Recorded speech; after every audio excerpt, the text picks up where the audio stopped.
আপনারা জানেন যে আমরা ৭১-এর মুক্তিযুদ্ধের মাধ্যমে বাংলাদেশকে স্বাধীন করেছিলাম। মহান স্বাধীনতা যুদ্ধের প্রধান আকাঙ্ক্ষা ছিল গণতন্ত্র পুনঃপ্রতিষ্ঠা। স্বাধীন বাংলাদেশে গণতন্ত্র হবে প্রধান বিষয়, কারণ গণতন্ত্র মানা হয় নাই বলেই কিন্তু যুদ্ধটা হয়েছে। জাতীয় সংসদে সংখ্যাগরিষ্ঠ যারা হয়েছিলেন তাদের হাতে যদি ক্ষমতা দিয়ে দেওয়া হতো তাহলে মুক্তিযুদ্ধই হয়তো হতো না, কিন্তু তারা মানে নাই গণতন্ত্র বলেই আমাদেরকে যুদ্ধ করতে হয়েছে। কিন্তু কি দুর্ভাগ্য আমাদের যে আমরা যে গণতন্ত্রের জন্য লড়াই করেছিলাম, যে বৈষম্য থেকে মুক্তির জন্য লড়াই করেছিলাম, যে শান্তি এবং সমৃদ্ধির জন্য লড়াই করেছিলাম, তার কোনোটাই স্বাধীন বাংলাদেশের তৎকালীন সরকার জনগণকে দিতে পারে নাই।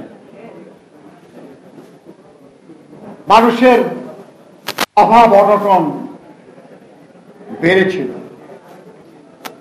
মানুষের জীবন এবং জীবিকার অধিকার খর্ব হয়েছিল, আরো অনিশ্চিত হয়েছিল। তাদের প্রতিবাদ প্রতিরোধের কারণে সমস্যার সমাধান না করে 1974 সালে দুর্ভিক্ষের পর তৎকালীন সরকার জরুরি অবস্থা জারি করে। জরুরি অবস্থা জারির অর্থ হলো মৌলিক অধিকারগুলি স্থগিত করে দেওয়া।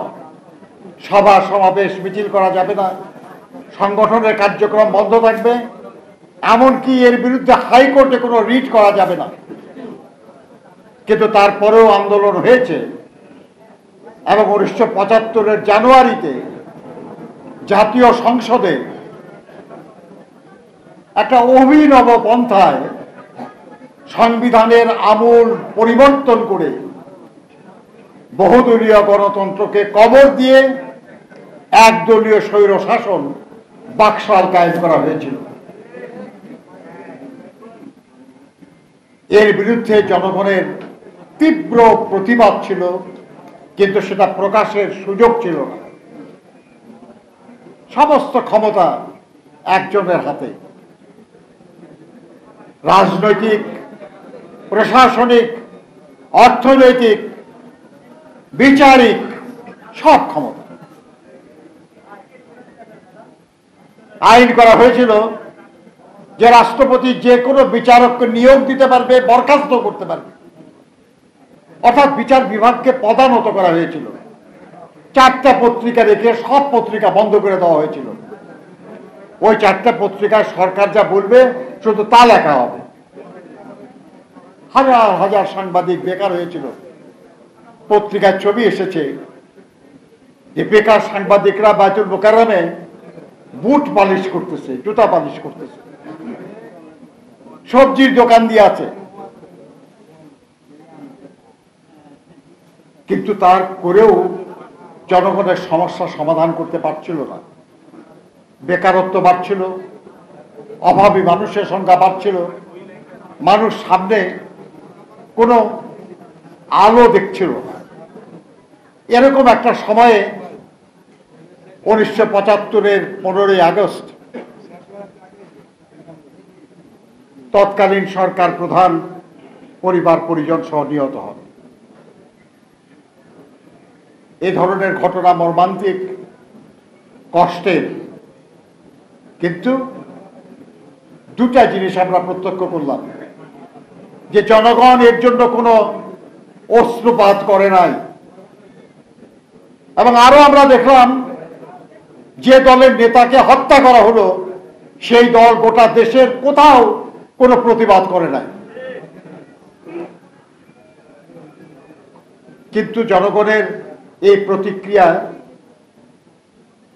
খুব বেশি প্রকাশমান ছিল না। এর পরবর্তী পর্যায়ে তেসরা নভেম্বর একটা সামরিক অভ্যুত্থান হয়। সে অভ্যুত্থানে তৎকালীন সেনাপ্রধান মেজর জেনারেল জিয়াউর রহমানকে গৃহবন্দী করা হয় এবং CGS chief of general staff brigadier Khaled Mosharraf তিনি ক্ষমতা দখল করেন এবং মেজর জেনারেল হিসাবে পদোন্নতি দিয়ে সেনা প্রধান হিসাবে নিজেকে প্রতিষ্ঠিত করেন। সাধারণ মানুষের মধ্যে এই ব্যাপারে কোনো সমর্থন ব্যক্ত হয় নাই,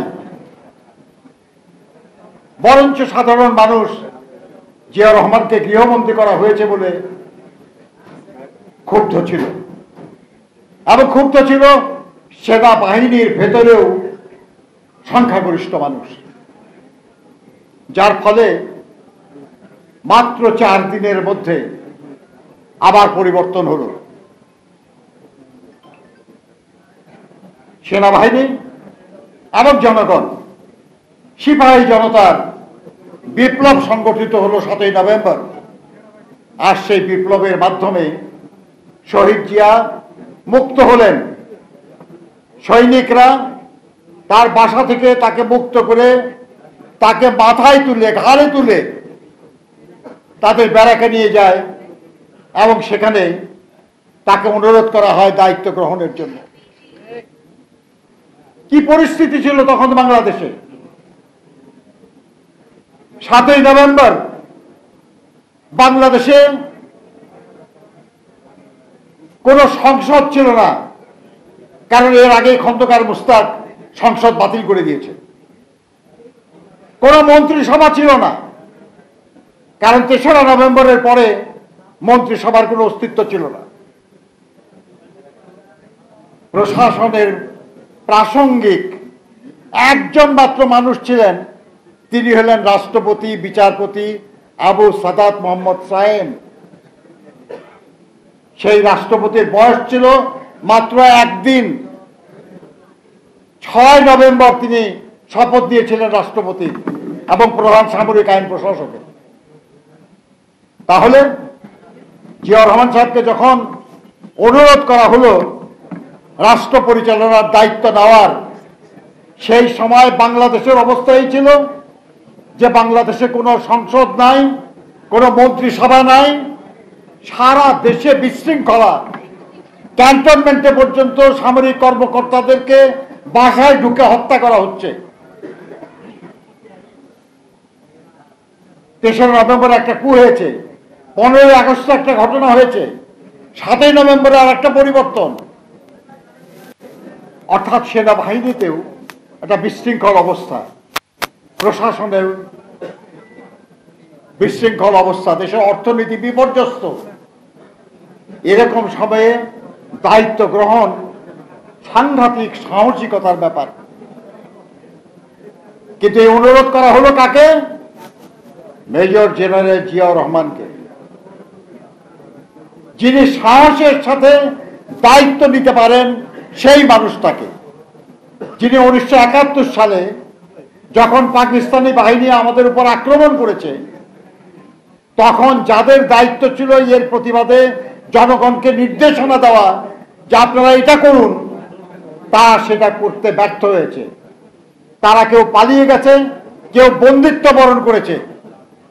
ওই সময়ে একজন সেনা কর্মকর্তা মেজর জিয়াউর রহমান সাহস করে বলেছিলেন, উই রিভল্ট, আমরা বিদ্রোহ করলাম। সেই জিয়াউর রহমান যিনি তার ইউনিটে ফিরে তার কমান্ডার তাকে হত্যা করে আমাদের যারা বাঙালি সৈন্য ছিল, অফিসার ছিল, তাদেরকে নিয়ে তিনি যুদ্ধ অবতীর্ণ হন। তিনি প্রথম সেক্টর কমান্ডার 1 নম্বর সেক্টরে, এবং একজনই কর্মকর্তা যিনি 2টি সেক্টর কমান্ড করেছেন কিছুদিন, 1 নম্বর সেক্টর কিছুদিন, 11 নম্বর সেক্টর কিছুদিন। এবং তিনি একমাত্র কর্মকর্তা যিনি সর্বপ্রথম মুক্তিযুদ্ধ চলাকালে ফোর্সেস কমান্ডার হয়েছিলেন, জেট ফোর্সের কমান্ডার, যিনি ভারতের মাটিতে থাকেন নাই, তিনি তার ইউনিট নিয়ে বাংলাদেশের ভেতরে থেকে যুদ্ধ করেছেন। সেই সাহসী এবং দেশপ্রেমিক মানুষটাকে যখন আবেদন করা হলো যে আপনি দায়িত্ব নেন, তিনি পুনরায় দেশপ্রেমে উদ্দীপ্ত হয়ে জীবনের ঝুঁকি নিয়ে দায়িত্ব গ্রহণ করলেন। জনগণের সামনে যখন তিনি আসলেন, আমি মেজর জেনারেল জিয়া বলছি, জনগণ আশ্বস্ত হয়েছে, হ্যাঁ এবার শান্তি হবে, এবার হয়তো পরিবর্তন হবে, যেটা আমরা চাই। শহীদ জিয়া ওরকম একটা সংকটের সময় দায়িত্ব নিয়ে অনেকগুলি যুগান্তরী কাজ করে ফেললেন। একটা জিনিস আপনাদেরকে বলি, একটা প্রবাদ আছে আর কি, যে নেতা কে হতে পারে। বলা হচ্ছে যে নেতা তিনি হতে পারবেন who knows the way, shows the way and goes the way. নেতা হবেন তিনি যিনি জানেন যে সমস্যাটা কোথায় এবং তার সমাধানের পথ কি, এটা যিনি জানবেন তিনি হলেন নেতা। কিন্তু ওইটুকু না, শুধু তিনি এটা জানবেন এবং জনগণকে সেই পথ দেখাবেন এবং নিজে সেই পথে চলবেন, ইনি হলেন নেতা। এবং জিয়া রহমান সেই নেতা ছিলেন।